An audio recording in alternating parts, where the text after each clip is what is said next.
હનુમાન જયંતિ નિમિત્તે યોજાયેલા ભંડારા દરમિયાન વાસણ ચોરીની ઘટના સામે આવી છે. વાસણ ચોર સીસીટીવીમાં કેદ થતાં પોલીસે તપાસ હાથ ધરી છે. વડોદરા શહેરના નવજીવન રોડ સ્થિત કષ્ટભંજન હનુમાનજી મંદિર ખાતે શનિવારે હનુમાન જયંતિ નિમિત્તે ભંડારાનું આયોજન કરવામાં આવ્યું હતું. ભક્તિના વાતાવરણમાં અનેક શ્રદ્ધાળુઓ ભંડારાનો લાભ લઈ રહ્યા હતા. ત્યારે એ દરમિયાન ચોરેએ વાસણ ચોરીની ઘટનાને અંજામ આપી દીધો હતો. પ્રાપ્ત માહિતી અનુસાર ભંડારા માટે લાવવામાં આવેલા વાસણો ચોરી થઈ ગયા હતા. ચોરી કરતા દ્રશ્યો મંદિરના સીસીટીવી કેમેરામાં સ્પષ્ટ રીતે કેદ થયા છે. સીસીટીવીના દ્રશ્યો અનુસાર 2 થી 3 શંકાસ્પદ વ્યક્તિઓએ વાસણ લઈ જતા જોઈ શંકા ગઈ હતી. જાહેર ભંડારામાંથી ચોરીની ઘટના સામે આવતા ભક્તો અને સંચાલકોમાં નારાજગી પ્રસરી ગઈ છે. આ મામલે પોલીસે સીસીટીવીના આધારે તપાસ શરૂ કરી છે.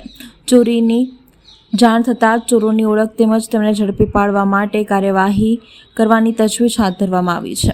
સામાન્ય જનતાને પ્રસાદી માટેના આયોજનમાં આવી ઘટના ઘટતા ચોર ઇસમો સામે લોકોમાં રોષ જોવા મળી રહ્યો છે.